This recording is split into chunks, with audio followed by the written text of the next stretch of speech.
Hey, how are you? I want to talk to you today about manhood in motion, built in brotherhood. God didn't design lone wolves, He built brotherhoods. Well, see, one of the problems experienced by males, including myself, without male spiritual support, many of us wrestle alone, misinterpreting manhood in isolation. See what some of the previous things that we talked about, and how, as a male, with some of the things that I previously talked about in previous videos, I dealt with them alone. I dealt with them alone, in isolation, alone because I was hurt. Some of the things I was dealing with were painful and they hurt.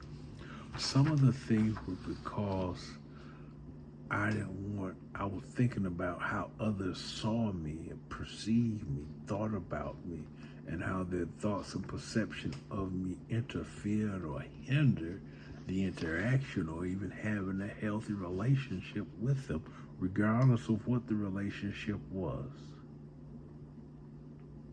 Okay? So now when it comes to dealing with, now, so that's me as a male, right? I'm not the only male that was dealing with something or that deals with things in isolation. So now the instance comes up, here it is with the brotherhood and dealing with men at all different stages of life with all different kinds of circumstances and scenarios and things going on in their life. And then not only going on, different things going on in their life, but then there's the difference of things going on in their life at home, with family, if they're married, with a wife, if they have children, with the children, at the job, with co-workers, boss, supervisor, then you got church or not church, or might be fraternity or some other, a sports team, someone that you watch sports with. There's a multitude of communities and associations and connections and interactions that we have. And then we're all dealing with things in different ways, and we're at different levels and stages of life, different levels of knowledge, different levels of maturity, different definitions of what manhood is. All these different things, and we don't know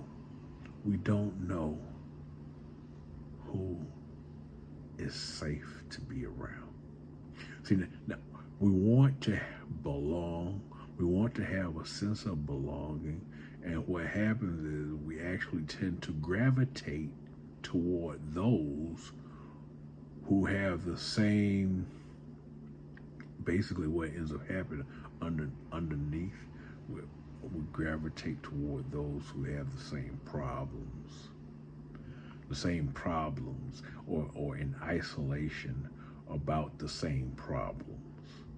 Yeah, that's what really is happening. So then you're with a group of people who may be hurt and don't talk about being rejected, and how, so since they don't talk about being rejected, they haven't healed from rejection. They don't, so, and whatever those reason is for being rejected, being rejected never becomes a topic of discussion. It becomes the elephant in the room. That's just an example. So now, with all these things going on, it is counterproductive to brotherhood. We seek, here's another thing. As males, we do seek brotherhood. We don't say we're seeking brotherhood, but we seek brotherhood by the people that we choose to go around, that we choose to spend time with.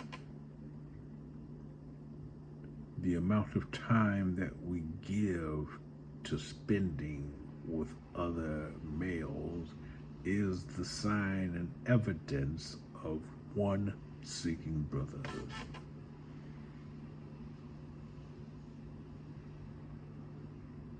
Okay?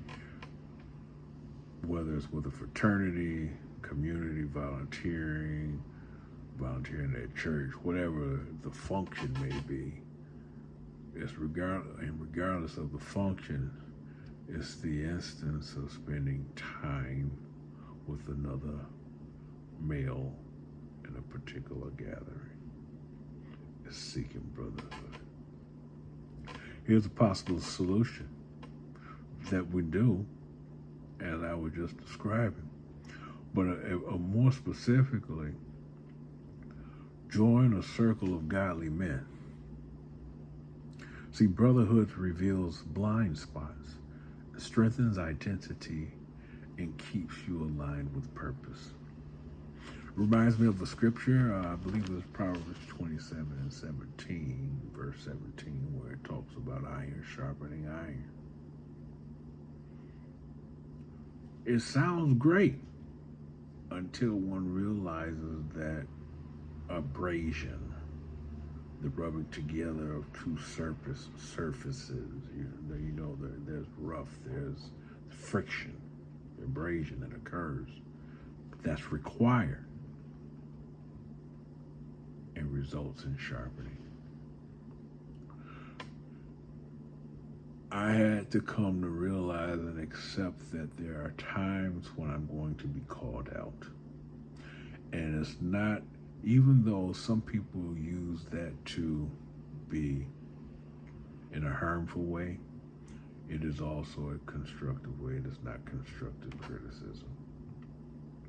But it's being able to point out or allow someone to point out something that I don't see about myself. If I want to be better or the best man or man I can be, I need to be open to input from others. And it sometimes it's not going to be easy, it's not going to sound good, it's not going to feel good. That's the abrasive part of it. But I have to accept it because of what's most important. Here's a takeaway. Godly manhood is forged in fire and fellowship. Brotherhood builds men who build the kingdom. Thank you for your time. I hope this information is helpful, and I'll see you in the next video.